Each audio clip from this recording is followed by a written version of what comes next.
नमस्कार साथियों, मैं जितेंद्र शर्मा। हमारे YouTube channel online classes study point में आप सभी का एक बार फिर से बहुत बहुत अभिनंदन करता हूं, स्वागत करता हूं। जैसा कि विज्ञान विषय में अपन ने 2 चैप्टर क्लियर कर चुके हैं। पहला चैप्टर अपना था रासायनिक अभिक्रियाओं का और दूसरा चैप्टर अपना था परमाणु सिद्धांत, तत्वों के उनका वर्गीकरण और उनके आवर्ती गुणधर्म। इनके बारे में अपन विस्तार से चर्चा कर चुके हैं और शायद आपको समझ में भी आया होगा। तो अपना नेक्स्ट चैप्टर जो है वो रसायन विज्ञान का ही एक चैप्टर है जिसका नाम है कार्बन एवं उसके यौगिक। मतलब कार्बन क्या होता है और उनसे अनेक प्रकार के जो संयोजन से अनेक यौगिक बनते हैं, पदार्थ बनते हैं, उनके बारे में विस्तार से अपन इस अध्याय के अंदर चर्चा करेंगे। देखो, कार्बन अपने आवर्त सारणी के अंदर बढ़ाता एक तत्व है, तो अपन इस कार्बन के बारे में ही यहाँ इतना डिटेल से अध्ययन क्यों कर रहे हैं। आवर्त सारणी में तत्व तो 118 थे। देखो, ये कार्बन जो तत्व है एक विशेष प्रकार का विचित्र तत्व है। ये ऐसे ऐसे बंध बना लेता है, ऐसे ऐसे यौगिकों का निर्माण कर लेता है जो बाकी जितने भी तत्व हैं वो सारे मिलकर के भी नहीं बना पाते। इतने सारे यौगिकों का निर्माण इस कार्बन के द्वारा किया जाता है और वर्तमान समय में ही नहीं, प्राचीन समय से ही इस कार्बन का उपयोग चला आ रहा है। अपन हड़प्पा, मोहनजोदड़ो, उनकी खुदाई से जो अवशेष मिले हैं उन वहां की प्राचीन संस्कृतियों के अंदर भी इस कार्बन का उपयोग होता था। ऐसे साक्ष्य मिल रहे हैं, प्रमाण मिल रहे हैं। तो कार्बन बहुत ही पुराने समय से उपयोग में आ रहा है हमारे दैनिक जीवन में, और कार्बन वर्तमान समय में भी बहुत ही ज्यादा उपयोगी तत्व है जो अनेक प्रकार के यौगिकों के माध्यम से डेली प्रत्येक व्यक्ति के काम में आता है। देखो, प्रारंभ में जब 1815 की बात करते हैं उस समय ब्रिजलियस नाम के एक वैज्ञानिक थे जिन्होंने बताया कि कार्बन जो है वो केवल और केवल जीवधारियों से प्राप्त होने वाला तत्व है। अर्थात ये केवल जीव जंतुओं और पेड़ पौधों से प्राप्त होता है। किसने बताया था? ब्रिजलियस ने बताया था कि कार्बन जो है या कार्बनिक यौगिक जो हैं वो सारे के सारे केवल जीवधारियों से ही प्राप्त होते हैं। और इन्होंने इस सिद्धांत को नाम दिया था जैव शक्ति सिद्धांत। क्या नाम दिया? जैव शक्ति सिद्धांत। किसने दिया था? ब्रिजलियस ने। कब दिया था? 1815 ईस्वी के अंदर। इन्होंने बताया कि कार्बन और उसके यौगिक जितने भी है वो केवल जीवधारी स्रोतों से प्राप्त होते हैं। इनको प्रयोगशाला के अंदर किसी भी रासायनिक अभिक्रिया दौरान नहीं बनाया जा सकता।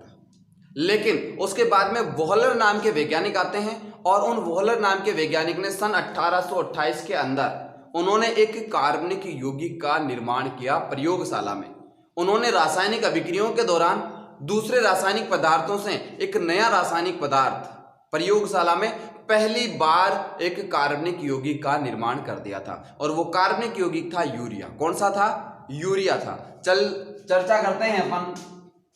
सबसे पहले कौन आए थे? बर्जिलियस ने जैव शक्ति सिद्धांत दिया। कौन सा शक्ति सिद्धांत? जैव शक्ति सिद्धांत। जैव शक्ति सिद्धांत में इन्होंने बताया कि कार्बनिक यौगिक जितने भी हैं,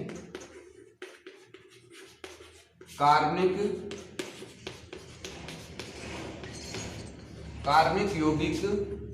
यौगिकों को जीवधारियों से प्राप्त किया जाता है। जीवधारियों से प्राप्त किया जाता है। ये बात कौन बता रहे हैं? बर्जिलियस बता रहे हैं, किया जाता है। और ये कब बताया इन्होंने? 1815 ईस्वी के अंदर। 1815 ईस्वी के अंदर बर्जिलियस ने बताया कि जैव शक्ति सिद्धांत के अंदर कार्बनिक यौगिकों के जो कार्बनिक यौगिक है वो सभी के सभी जीवधारियों से या जीव जंतुओं और पेड़ पौधों से प्राप्त होने वाले यौगिक हैं। लेकिन इनके बाद में एक नए वैज्ञानिक आए जिनका नाम था वोलर। कौन थे? वोलर आए और ये आए थे लगभग 1828 ईस्वी के अंदर। और इन्होंने बताया 1828 ईस्वी में इन्होंने बताया कि यौगिकों को, कार्बनिक यौगिकों को प्रयोगशाला में भी बनाया जा सकता है।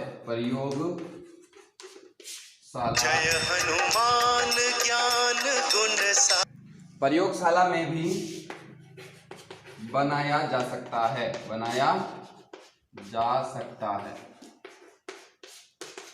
और इन्होंने कौन से कार्बनिक यौगिक का सबसे पहले प्रयोगशाला में निर्माण किया वो यौगिक है यूरिया। कौन सा यौगिक है?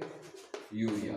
इन्होंने सबसे पहले कार्बनिक यौगिक यूरिया का रासायनिक विधियों के द्वारा, रासायनिक अभिक्रियाओं के द्वारा प्रयोगशाला में इस यूरिया का निर्माण कर दिया। इस यूरिया के निर्माण से वोलर ने इस जैव शक्ति सिद्धांत का क्या कर दिया था? खंडन कर दिया था। क्योंकि जैव शक्ति सिद्धांत क्या था कि जीवधारियों से ही कार्बनिक यौगिकों का निर्माण होता है, इन्हीं से केवल ये कार्बनिक यौगिक प्राप्त होते हैं, इनको बनाया नहीं जा सकता। लेकिन वोलर ने 1828 ईस्वी के अंदर एक कार्बनिक यौगिक जो यूरिया, इसको प्रयोगशाला में प्रथम बार बना करके दिखा दिया था। अर्थात आपको क्वेश्चन बन जाता है कि प्रथम प्रयोगशाला कार्बनिक यौगिक कौन सा है, या कार्बनिक यौगिक जो पहली बार प्रयोगशाला में बनाया गया था वो कौन सा है? वो है यूरिया। और किसने बनाया था? वोलर ने। कब बनाया था? 1828 ईस्वी में।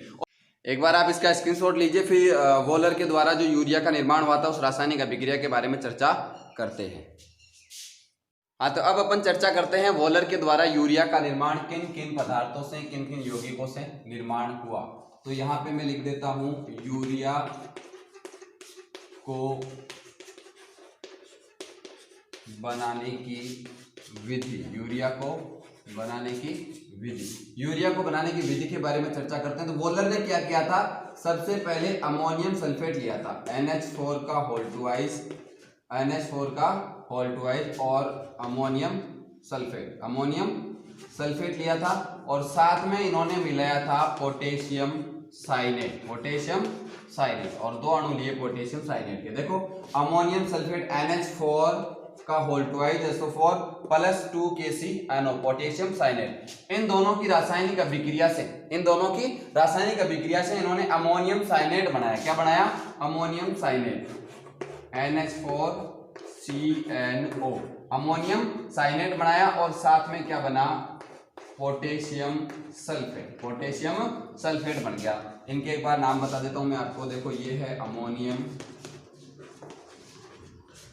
सल्फेट और ये है पोटेशियम साइनेट। क्या है? Potassium cyanide. और ये है अपना अमोनियम साइनेट। क्या बन गया? अमोनियम साइनेट बन गया। और ये बन गया पोटेशियम सल्फेट। ठीक है। अब इन्होंने अमोनियम साइनेट को लेकर के फिर गर्म किया। जब अमोनियम साइनेट बन गया, अमोनियम साइनेट बना किन से? अमोनियम सल्फेट और पोटेशियम साइनेट की रासायनिक अभिक्रिया से।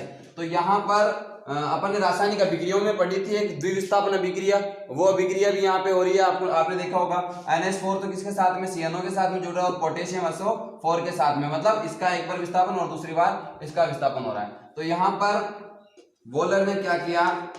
जो प्रयोगशाला में अमोनियम साइनेट बना था NH4CNO, अमोनियम साइनेट, इस अमोनियम साइनेट को क्या किया था? इन्होंने गर्म किया था। क्या किया? गर्म। अमोनियम साइनेट को गर्म किया तो गर्म करने पर यूरिया बन गया। क्या बन गया? यूरिया। और यूरिया का सूत्र NH2CO NH2। ये है प्रथम कार्बनिक यौगिक जिसको प्रयोगशाला में बनाया गया था। प्रथम कार्बनिक यौगिक जिसका नाम क्या है? यूरिया। इसका आप स्क्रीनशॉट लीजिए, फिर आगे चर्चा करते हैं कार्बन परमाणु की विशेषताओं के बारे में। अब अपन चर्चा करते हैं कार्बन परमाणु की विशेषताओं के बारे में। कार्बन परमाणु में क्या क्या विशेषताएं होती है, जिसके बारे में अपन इस अध्याय में अध्ययन करेंगे डिटेल से। कार्बन जो है, आप सबको मैंने आवर्त सारणी में इसका संख्या बताया था। परमाणु क्रमांक कितना होता है? 6 नंबर। परमाणु क्रमांक कितना? 6। अर्थात कार्बन आवर्त सारणी में कितने नंबर पर होता है? कार्बन का परमाणु क्रमांक या परमाणु संख्या कितनी हो गई? 6। कितनी होगी? 6 होती है। ठीक है। दूसरी विशेषता इसकी, इसको प्यार से C से प्रदर्शित किया जाता है। कार्बन का प्रतीक क्या होता है? कार्बन का प्रतीक क्या होता है? C होता है। ठीक है। कार्बन का प्रतीक क्या होता है? C होता है। तीसरी बात करेंगे अपन इसके इलेक्ट्रॉनिक विन्यास की। आप सबको पता है कार्बन परमाणु 6 नंबर पे है, अर्थात 6 प्रोटॉन होंगे और उदासीन परमाणु में जितने प्रोटॉन होते हैं उतना ही क्या होते हैं, इलेक्ट्रॉन पाए जाते हैं। क्या पाए जाते हैं, इलेक्ट्रॉन। तो अपन बात करते हैं इसमें 6 इलेक्ट्रॉन किस प्रकार होंगे। पहली कक्षा में 2 अर्थात 1s2, पहली कक्षा में कितने 2। अब दूसरी कक्षा में कितने भरे जाएंगे 4, क्योंकि 6 नंबर पे है ना, तो दूसरी कक्षा में 4। पहला देखो दूसरी कक्षा में S में भरे जाएंगे 2 और 2 भरे जाएंगे 1s2 2s2 और दूसरी कक्षा के P ब्लॉक में भरे जाएंगे 2। देखो 1s2 पहली कक्षा में 2 इलेक्ट्रॉन और 2 मतलब दूसरी कक्षा में कितने इलेक्ट्रॉन है 4, अर्थात 2 तो S ब्लॉक में और 2 किसमें P में। ध्यान रखें 1s2 2s2 2p2 ये 6 इलेक्ट्रॉन हो गए, 2 2 4 और 2 6 इलेक्ट्रॉन भर दिए अपन ने। पहली कक्षा में 2, दूसरी कक्षा में कितने बचे 4 इलेक्ट्रॉन बचे, वो अपने भर दिए। ये हो गया इसका इलेक्ट्रॉनिक विन्यास। क्या है, इलेक्ट्रॉनिक विन्यास। अब ये जो कार्बन परमाणु है इसकी संयोजकता कितनी होती है, अपन ने चर्चा की थी कार्बन की संयोजकता।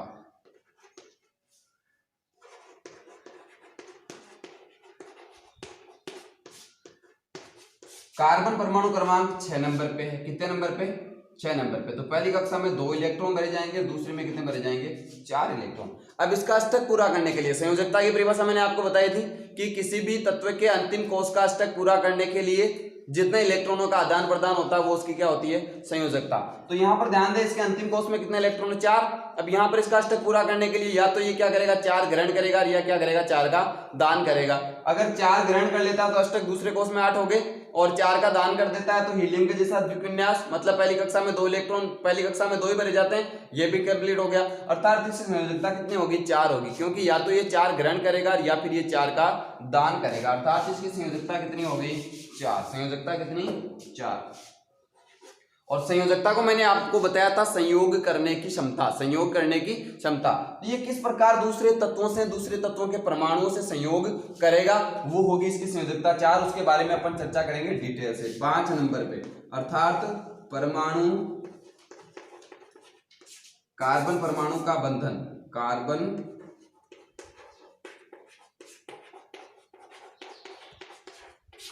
परमाणु का बंधन।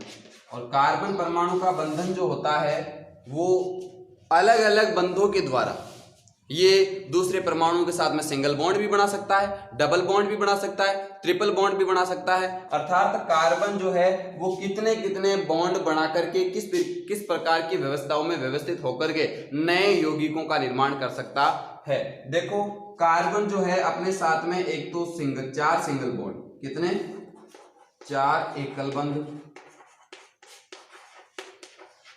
ठीक है 4 तो हो गए एकल बंध। फिर अपन बात करते हैं 2 द्विबंध की, 2 द्विबंध। फिर अपन बात करते हैं 2 द्विबंध हो गया, 2 सिंगल बंध, 2 एकल बंध व 1 द्विबंध की, ठीक है। और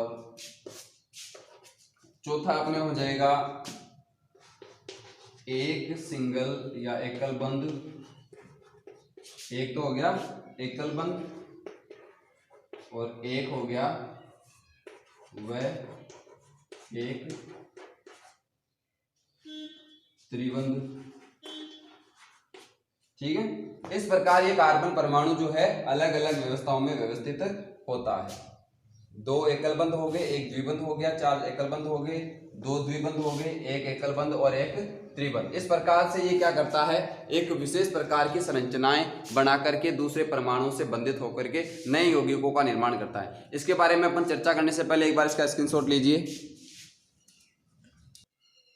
तो पहला बंधन की क्रिया में कार्बन परमाणु 4 सिंगल बंध के द्वारा या एकल बंध के द्वारा या सिंगल बॉन्ड के द्वारा अन्य परमाणुओं से संयोजित होकर के यौगिक का निर्माण करता है। जैसे मैं एग्जांपल बात करूं अपने मेथेन की, मेथेन का सूत्र क्या होता है CH4, या फिर मैं बात करूं कार्बन टेट्राक्लोराइड CCl4 की। अर्थात इनकी संरचना किस प्रकार होगी, कार्बन यहाँ और 4 सिंगल बंद होंगे, 4 एकल बंद, 1 2 3 और 4, ये चारों संयोजकताएं कार्बन की क्या हो गई, कंप्लीट। अब यहाँ पर हाइड्रोजन, यहाँ पर हाइड्रोजन, यहाँ पर हाइड्रोजन और यहाँ पर हाइड्रोजन। इसी प्रकार ये कार्बन टेट्राक्लोराइड CCl4, यहाँ कार्बन हो गया, यहाँ क्लोरीन, यहाँ भी क्लोरीन, यहाँ भी क्लोरीन और यहाँ भी क्लोरीन। कार्बन टेट्राक्लोराइड और कार्बन ये 4 हाइड्रोजन के साथ में जुड़ करके मेथेन। अर्थात यहाँ पर कार्बन जो है अन्य परमाणुओं के साथ में 4 सिंगल बंधों के द्वारा एकल बंध के द्वारा सिंगल बॉन्ड के द्वारा जुड़ा हुआ है। अपन बात करते हैं दूसरे बंधन में। दूसरे बंधन में अपन बात करेंगे दो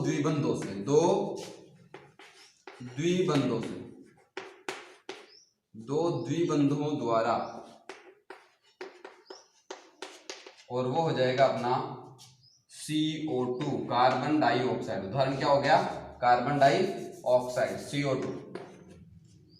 CO2 में क्या होगा, देखो कार्बन जो है वो अपने साथ में ऑक्सीजन से जुड़ने के लिए 2 द्विबंधों का निर्माण करता है। क्या करता है, 2 द्विबंधों का निर्माण करता है। यहाँ पर कार्बन है, 2 बॉन्ड इधर है और 2 बॉन्ड इधर है, और किससे जुड़ा हुआ है, ऑक्सीजन से, CO2 बन गया। ठीक है, 2 द्विबंध।